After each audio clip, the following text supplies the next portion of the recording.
The space station was loud and busy. Thousands of aliens moved through its metal hallways. Some walked on 2 legs. Some walked on 4. Some floated. Some crawled. The air smelled like engine oil and strange foods from 100 different worlds. Kira held her younger brother's paw tightly as they walked through the crowd. She was only 8 years old in human time. Her brother Tay was 6. They were Vorth, a species that looked like wolves but walked on 2 legs. Their fur was silver gray, and their eyes were bright yellow like small suns. The Vorth were famous across the galaxy, but not for good reasons. Adult Vorth were called alphas, and they were the most feared hunters in known space. They stood 8 feet tall. Their claws could cut through metal. Their fangs could crush bone. They killed other species for fun. Entire planets lived in fear of them. But Kira and Tay were not alphas yet.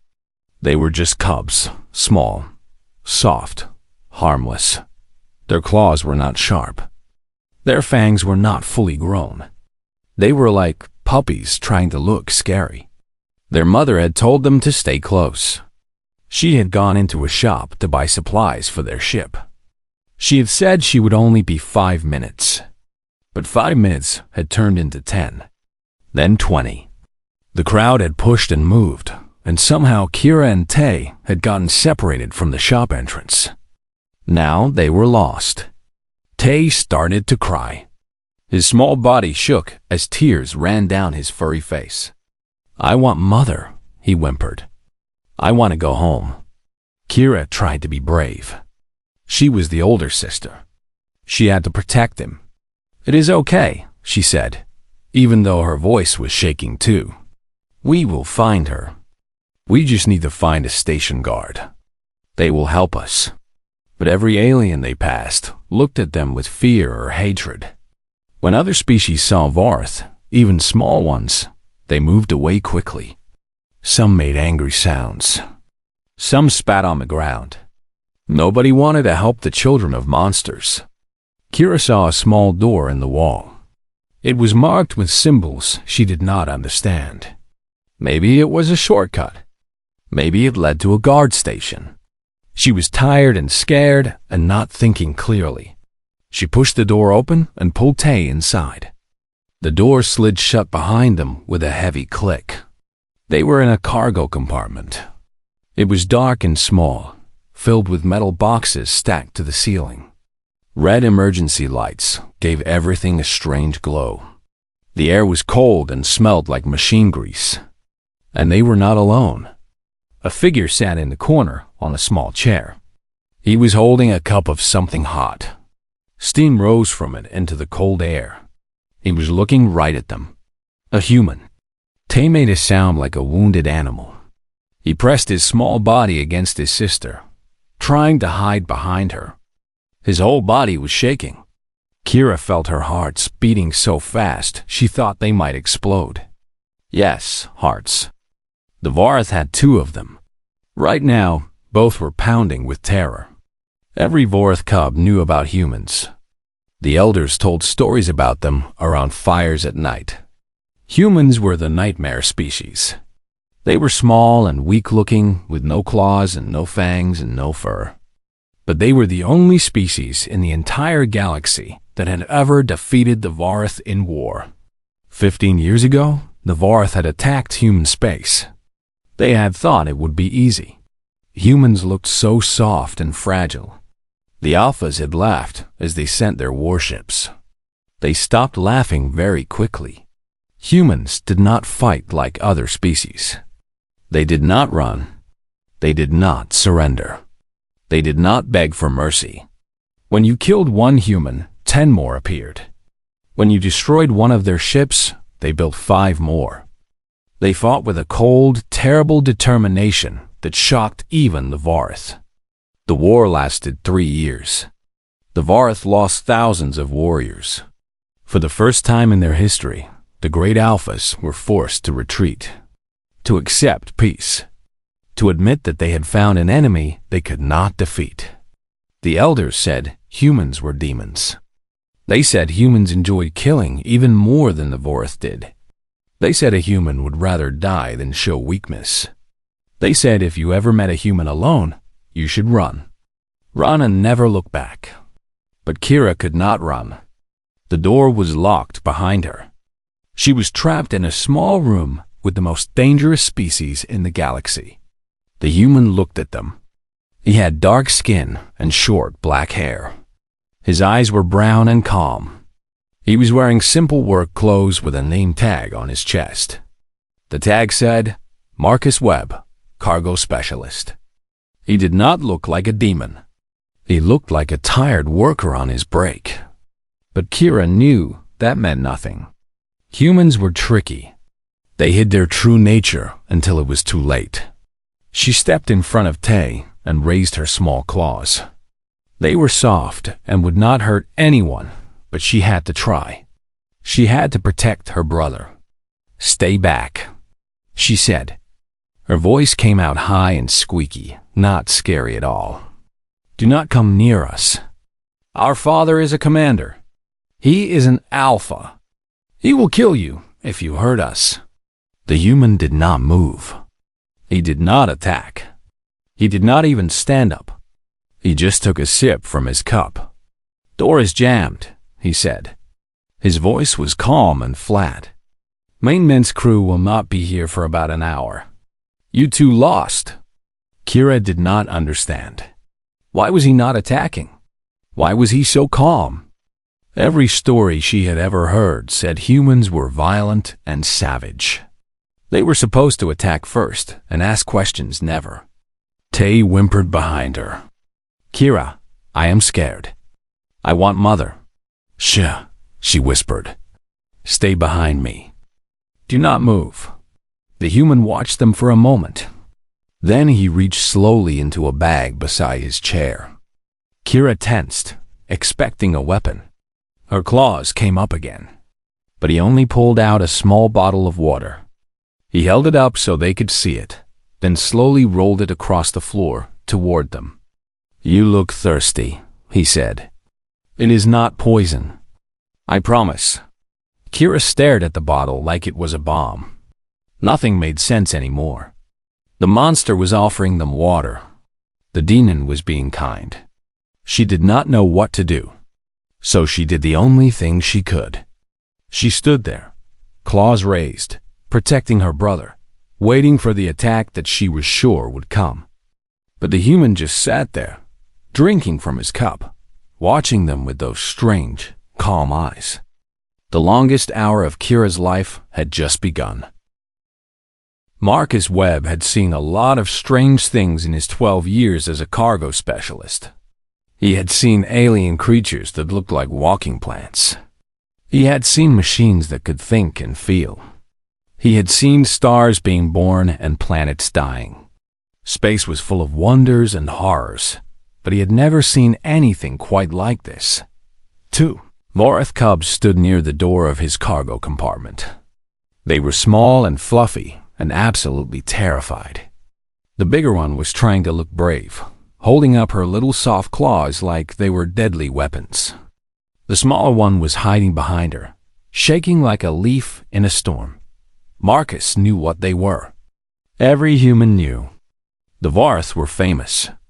They were the boogeymen of the galaxy. Parents told their children to behave, or the Vorth would come and eat them. Soldiers trained for years just to fight them. The war against them had been the bloodiest conflict in human history. Marcus had lost people in that war.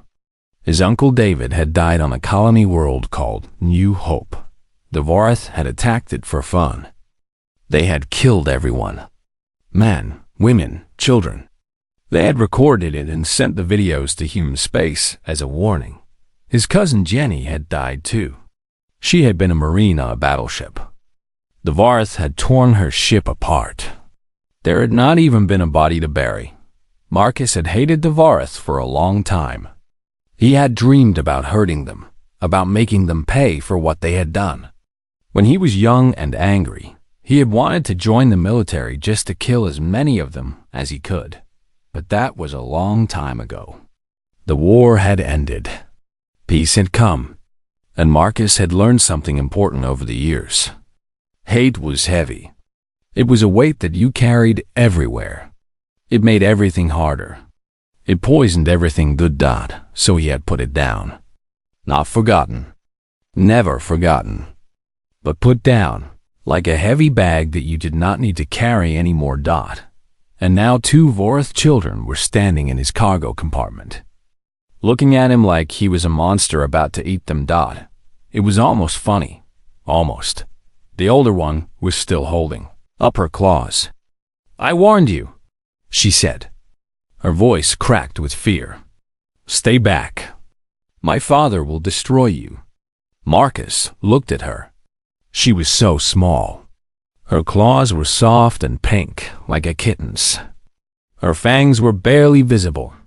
She could not hurt him if she tried for 100 years, and she was so scared.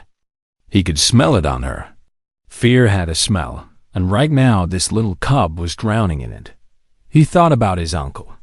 He thought about his cousin. He thought about all the humans who had died, screaming because of the Vorath. Then he thought about the little cub in front of him. She had not killed anyone.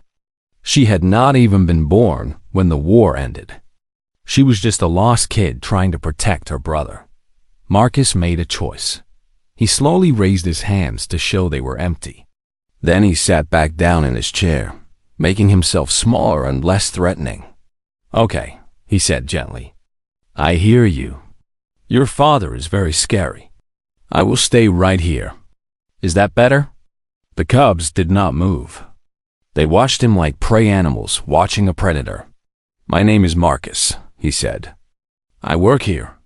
I move boxes around. That is all. Very boring job." He gestured at the crates around them. "See? Just boxes. Food and supplies and machine parts. Nothing scary." The smaller cub peeked out from behind his sister. His yellow eyes were wet with tears. "Are you going to eat us?" he asked in a tiny voice. Marcus blinked. Then, despite everything, he laughed. It was a small, gentle laugh, not a scary one. "No, little one. Humans do not eat people. We eat plants and animals, same as most species. You are safe." The bigger cub did not lower her claws. "That is a lie. The elders say humans eat their enemies. They say you are savages." Marcus nodded slowly. "I understand.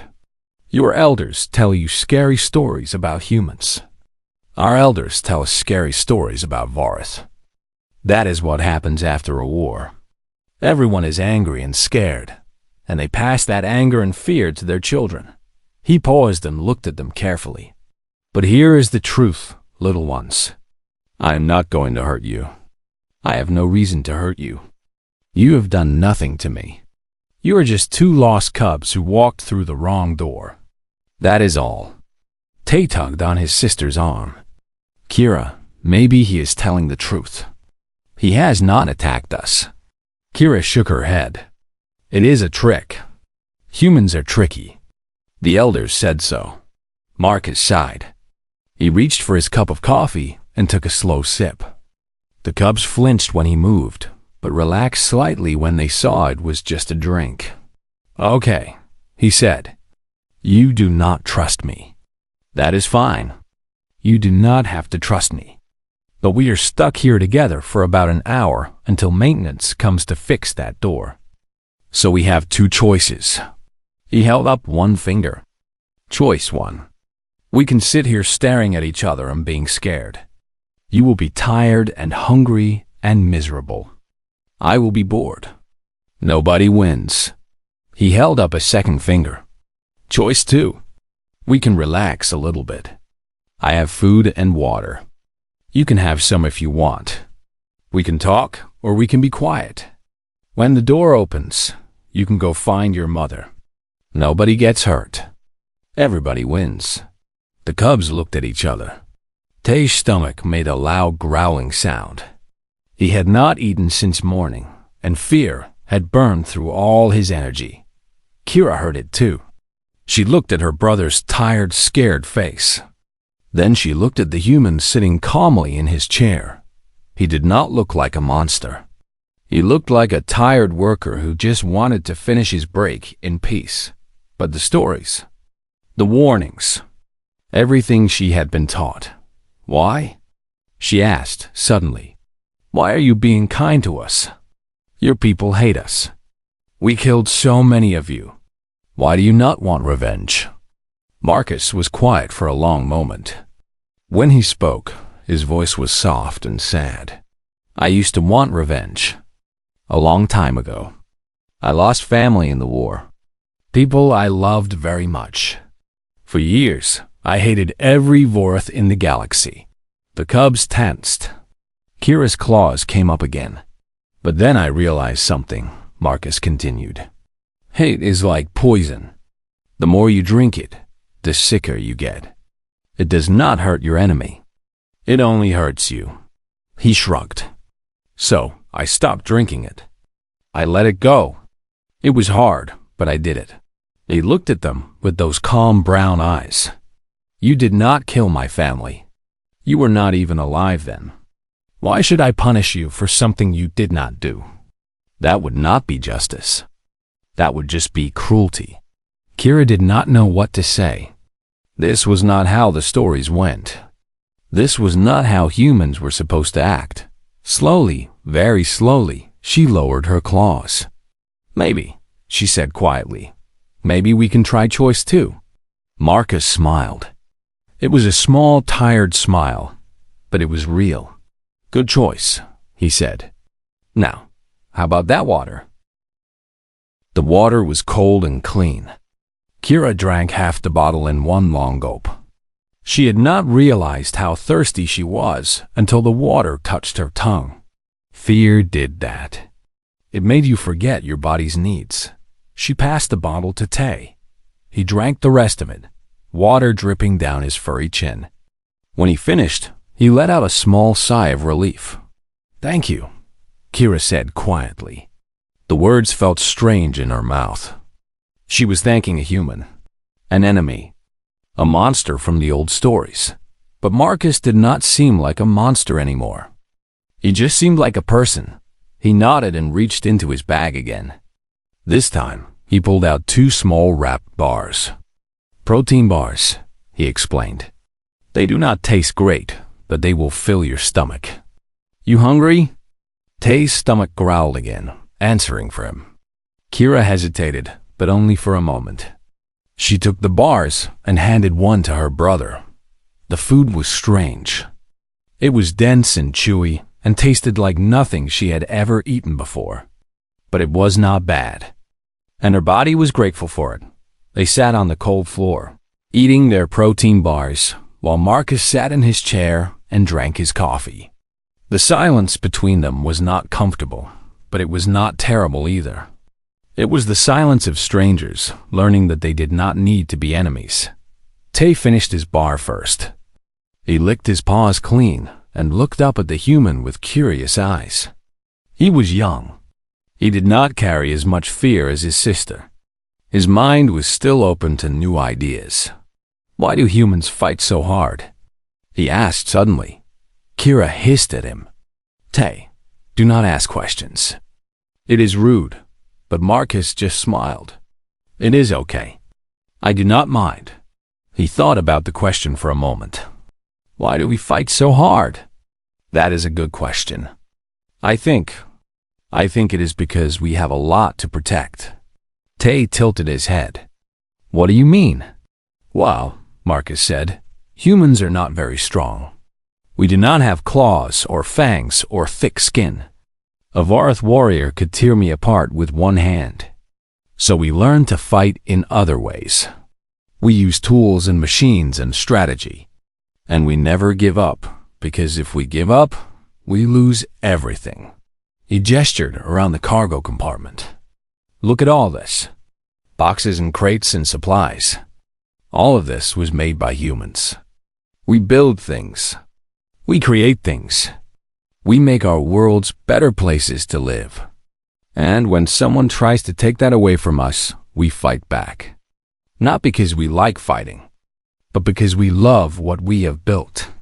Kira thought about this. On her homeworld, the Vorath did not build much. They took what they wanted from other species. They hunted and conquered and destroyed. That was the way of the Alpha. That was the way things had always been. The elders say humans are savages, she said slowly. They say you have no honor. They say you use tricks and traps instead of fighting fairly. Marcus nodded. I understand why they say that. To the Vorath, honor means fighting with claws and fangs. Strength against strength. But humans see it differently. To us, honor means protecting our families, keeping our promises, standing up for what is right. We do not care how we win, as long as we protect the people we love. He paused and looked at her seriously. During the war, the Vorath attacked a colony called New Hope. They killed everyone there. Men, women, children. They did not ask for surrender. They did not take prisoners. They just killed for fun. Kira felt her stomach twist. She had heard this story before, but from the other side. The elders spoke of New Hope as a great victory, a glorious hunt. After that, Marcus continued, humans stopped trying to fight fair. We used every trick we knew. We poisoned water supplies. We set traps in empty buildings. We attacked at night when the Vorath were sleeping. We did terrible things. His voice was quiet now, heavy with old pain. Were we savages?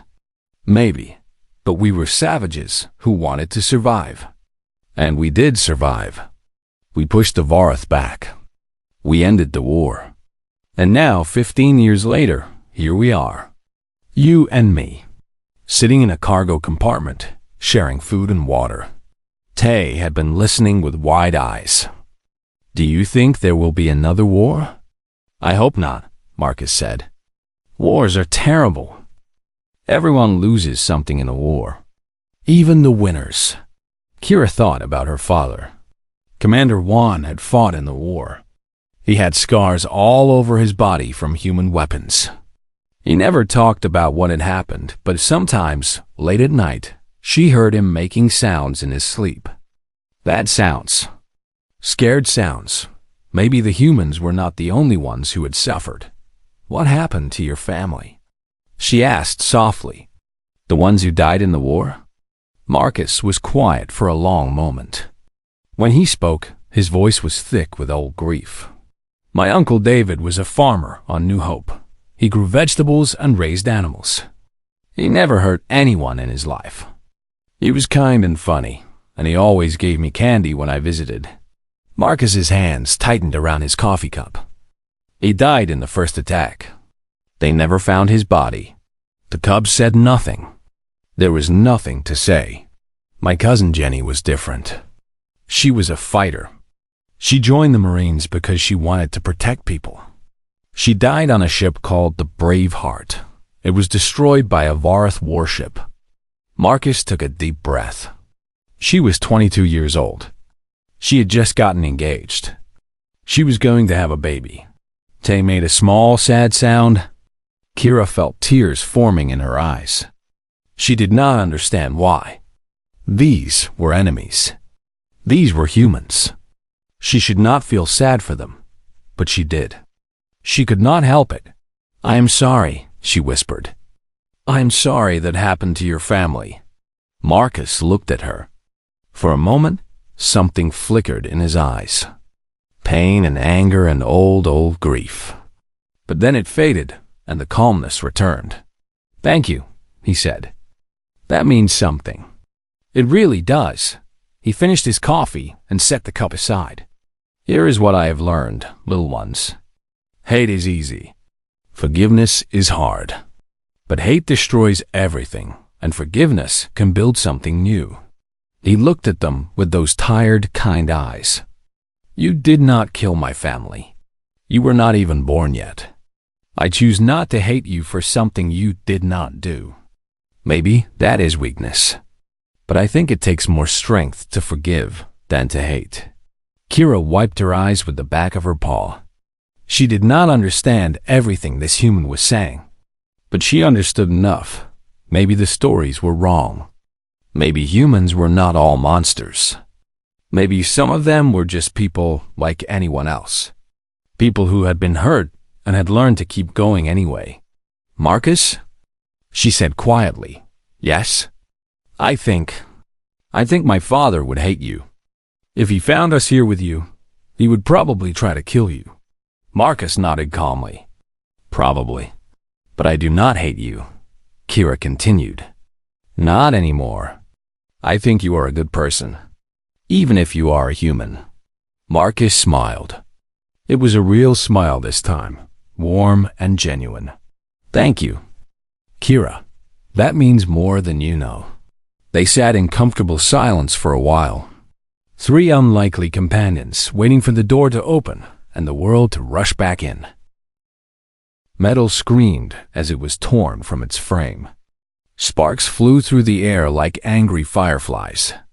The sound was deafening, like thunder inside a metal box. Kira and Tay screamed and dove behind a stack of crates. Marcus was on his feet in an instant, his hand reaching for the plasma cutter on his belt. Three massive shapes burst through the ruined doorway. Vorath Alphas. Full-grown warriors in their prime. They were 8 feet tall, mountains of muscle and silver fur. Their claws were like knives, long and sharp and gleaming in the red emergency lights. Their fangs were as long as Marcus's fingers. Their yellow eyes burned with fury and hunger. Marcus felt his blood turn to ice. He had seen Vorath Alphas before, but only in pictures and videos. Seeing them in person was different. They were terrifying. Every part of his body was screaming at him to run, to hide, to get away from these monsters. But there was nowhere to run. And he would not run anyway. Not from these things. The largest alpha stepped forward. He was covered in scars, old wounds from many battles. His left ear was torn, and a long white line ran across his muzzle from eye to jaw. He wore the markings of a military commander. His eyes locked onto Marcus, and his lips pulled back to reveal rows of razor-sharp teeth. "Human," he growled. The word dripped with hatred. "Step away from my children, now." Marcus did not move. His hand was still on his plasma cutter, but he had not drawn it. He knew it would be useless. These creatures could move faster than he could blink. If he tried to fight, he would be dead before his weapon cleared his belt. "Father," Kira's voice rang out. She scrambled out from behind the crates, her brother right behind her. "Father, stop. He did not hurt us." The big alpha did not take his eyes off Marcus. "Be silent, Kira. Get behind me. Both of you." "But father, now!" The command was like a physical force. Both cubs flinched and hurried to stand behind their father. The other 2 alphas spread out, circling around to block any escape route. Marcus was surrounded. 3 apex predators against 1 cargo worker. The math was not complicated. Commander Juan took another step forward. His claws flexed, leaving scratches in the metal floor. "You expect me to believe that a human showed mercy to Vorath cubs?" He snarled. "You expect me to believe you did not harm them? Did not threaten them? Did not fill their heads with your poison?" "It is true," Tay said in a small voice. "He gave us food and water. He was kind to us." "Silence," Juan roared. He turned back to Marcus, his eyes burning with 15 years of hatred and pain. "Your kind murdered thousands of our warriors. You burned our ships. You poisoned our soldiers. And now you sit here pretending to be innocent?" Marcus kept his voice calm. It was the hardest thing he had ever done. "I never pretended to be innocent, Commander. My people did terrible things in the war. So did yours. We both have blood on our hands." He slowly raised his hands, palms out, showing he was not reaching for his weapon. "But your children are innocent. They did nothing wrong. I had no reason to hurt them." "Lies." Juan lunged forward, stopping just inches from Marcus's face. The smell of the alpha was overwhelming, a mix of musk and rage and something ancient and predatory. Humans always lie. It is your nature. You pretend to be peaceful, and then you strike when our backs are turned. Marcus did not back away. He could not. There was nowhere to go. Then why are your children unharmed? He asked quietly. Juan blinked. The question caught him off guard. Think about it, Marcus continued. I was alone with them for almost an hour. I had a weapon. He gestured to the plasma cutter on his belt. It is not much, but it could have hurt them. I could have taken them hostage. I could have used them to bargain for my life. I could have killed them for revenge. He looked directly into the Alpha's burning eyes. I did none of those things. Why? Because they are children. Because they are innocent. Because hurting them would not bring back the people I lost. It would just create more pain, more hate, more reasons for the next war. Juan's claws were trembling. Every muscle in his body was screaming at him to tear this human apart. To avenge every warrior who had fallen. To prove that the Varth were still the greatest hunters in the galaxy. But his children were standing behind him, unharmed, fed, protected by a human who had every reason to hate them. Father, Kira said softly. She stepped forward and placed her small paw on her father's massive arm. Please, he is telling the truth. He could have hurt us, but he chose not to. He said hate is like poison. It only hurts the one drinking it. Juan looked down at his daughter. She was so small, so young. She did not understand the war. She did not understand the thousands of years of Varth tradition that demanded blood for blood, but maybe that was a good thing. The human said something else too, Kira continued. He said it takes more strength to forgive than to hate. I did not understand at first, but now I think I do. She looked up at her father with those bright yellow eyes. Are you strong enough to forgive, Father? Or are you only strong enough to kill? The cargo compartment was silent. The two other alphas watched their commander, waiting for orders. Marcus stood perfectly still, his heart pounding, his life hanging by the thinnest thread. Juan stared at the human for a long moment. Then he looked at his children. Then back at the human. Something shifted in his eyes. The rage was still there, but something else was there too. Something older and deeper. Something that looked almost like respect. You could have harmed my cubs, he said slowly. But you chose not to. I could have, Marcus agreed. But what would that have proved? That humans are monsters? You already believe that. Hurting your children would not have changed anything. It would just have created two more Vorth who hate humans. He took a deep breath. I am tired of hate, Commander. I have been tired of it for a long time. I cannot undo what happened in the war. I cannot bring back the people I lost, and you cannot bring back the warriors you lost. But maybe, just maybe, we can stop creating new reasons to hate each other. Juan was silent for a long time. The other alphas shifted nervously, unsure what was happening. This was not how encounters with humans were supposed to go. There was supposed to be fighting, blood, death, not this. Finally, Juan stepped back. His claws retracted into his paws. His shoulders dropped slightly. You have courage, human, he said. His voice was different now. Still rough, still dangerous, but something had changed in it. Foolish courage, perhaps, but courage nonetheless. He looked at his children, then back at Marcus. I will not kill you today. Not because I forgive your kind. Not because I have forgotten what was done to us. But because my children ask me not to. And because you could have harmed them and you chose another path. Marcus let out a breath he did not know he had been holding. Thank you, Commander. Juan's eyes hardened again. Do not thank me yet, human. We are not friends. We may never be friends. But today, we are not enemies either." He turned to his children. "Come, your mother is worried." As the cubs walked past Marcus, Tay reached out and touched his hand with one small paw. "Goodbye, Marcus," he whispered. "Thank you for the food." Kira looked at him too. "I will remember you," she said. "I will remember that humans can be kind." Then they were gone, following their father through the ruined doorway and back into the chaos of the station. Marcus stood alone in the cargo compartment, surrounded by boxes and the smell of torn metal.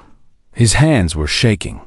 He looked down at them and laughed, a quiet, relieved sound. He had just had a conversation with 3 Vorath alphas and lived to tell about it. Not bad for a cargo specialist. A human cargo worker, 2 lost Vorath cubs, a locked compartment, and instead of blood and death, there had been food and water and conversation. At first, nobody believed it. The Vorath elders called it a lie. Human propaganda designed to make them look weak. They said Commander Juan had been tricked, manipulated by a clever human with a hidden agenda. They demanded that Marcus Webb be found and punished. But then Juan did something no Vorath commander had ever done before. He spoke publicly in defense of a human. He stood before the High Council of the Vorath homeworld, his battle scars visible for all to see, and told them what had happened. He told them how the human had protected his children instead of harming them. He told them about the food and water and the quiet conversation in the cargo compartment. He told them what his daughter had said about strength and forgiveness. The council was silent for a long time. Then the oldest elder, a female named Grandmother Stone, spoke. "For 1,000 generations, we have taught our cubs that strength comes from killing, that honor comes from conquest, that mercy is weakness." She looked at Commander Juan with ancient, tired eyes. "But perhaps we have been wrong. Perhaps true strength is knowing when not to kill. Perhaps true honor is protecting the innocent, even when they belong to your enemy." She rose from her seat, her old bones creaking. "I declare that the human called Marcus Webb shall be granted Kethvora. He shall be considered pack friend to the Vorath people. Any who harm him shall answer to the council." It was the first time in recorded history that a human had received such an honor. The news spread across the galaxy. Every species heard the story. The fearsome Vorath, the hunters who killed for amusement, had called a human their friend. Marcus did not want the attention. He was just a cargo worker. He moved boxes for a living. He was not a hero or a diplomat or a symbol of peace. He was just a tired man who had made a simple choice not to hurt 2 scared children. But the galaxy needed heroes. And sometimes heroes were made, not born. Reporters came to interview him.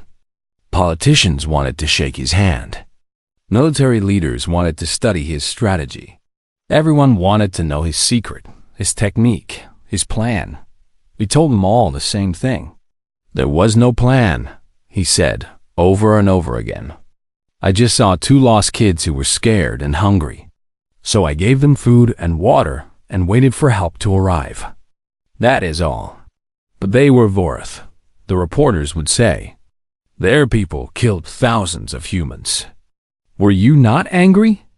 Did you not want revenge? "I was angry once," Marcus would answer. "A long time ago. But anger fades if you let it. And those cubs did not kill anyone. They were just children. Why should I punish them for something they did not do?" Most people did not understand. How could he forgive so easily? How could he show kindness to the children of monsters? But some people understood. Some people had also lost loved ones in the war and had also learned to put down the weight of hate. They wrote to Marcus, thanking him for showing that humans could be better than their worst moments. Years passed. The story became legend.